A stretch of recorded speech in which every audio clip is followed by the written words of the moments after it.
γεια σας. Γεια χαρά. Λούνα. Έλα Λούνα, ρώσα αστέρι μου. Ναι, η Λούνα είμαι. Σου στο χέρι μου. Ορίστε. Τι είπατε? Η εταιρεία Λούνα. Ναι. Λούνα ρώσα. Τι θα θέλατε παρακαλώ? Δουλεύουν και άντρες εκεί τώρα? Στη Λούνα, γιατί τι είναι? Μόνο γυναίκες. Με πιάσατε, γυναικωτός είμαι. Είσαι γυναικωτός. Εσείς τι πρόβλημα έχετε που δουλεύουν και άντρες στην εταιρεία? Θέλω να δώσω μια παραγγελία. Πείτε μας, τι θα θέλατε? Ποιος είστε? Πριτσαπίδουλας Γιώργος. Πριτσαπίδουλας. Ναι, απλά είμαι καινούριος. Εντάξει, δεν καταλαβαίνω τι πρόβλημα έχετε με αυτό. Εγώ δεν έχω πρόβλημα. Να σημειώσω, θέλετε να σημειώσω, πείτε μου την παραγγελία. Ναι. Ακούω. 15 μποξεράκια. Για σας? Όχι, για σας.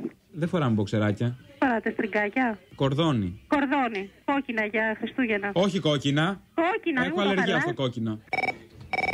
Τι θέλετε, θα μου πείτε την παραγγελία τώρα να σοβαρευτούμε λίγο. Δηλαδή, πολύ στο χαβάλι το ρίξαμε. Εσώρουχα θέλω. Ωραία, πόσα εσώρουχα θέλετε? Θέλω πολλά, είναι για κατάστημα. Πείτε μου, σημειώνω. Να βάλω σοβρακοκιλώτες πόσες? Δεν υπάρχουν αυτά. Καλά. Στη Λούνα όλα τα έχουμε. Να βάλω καμιά σκελέα? Τι είναι αυτό? Η σκελέα? Ναι. Πού ζείτε? Τι φορά, ο παππούς σας τι φόραγε? Δεν τον είχα γνωρίσει. Ένα δράμα ξετυλίγεται. Εντάξει, μην το συνεχίσουμε όμως. Η γιαγιά σου τι φορούσε? Η γιαγιά μου δεν φορούσε ποτέ. Την ήθελε ο παππούς μου εύκαιρη πάντα. Πόσες κιλώτες να βάλω? Όχι κιλότες, στριγκάκια θέλω. Κιλώτες δεν θέλετε? Όχι. Οι γριές τι αγοράζουν, στριγκάκια? Δεν έχω πελάτες γριές.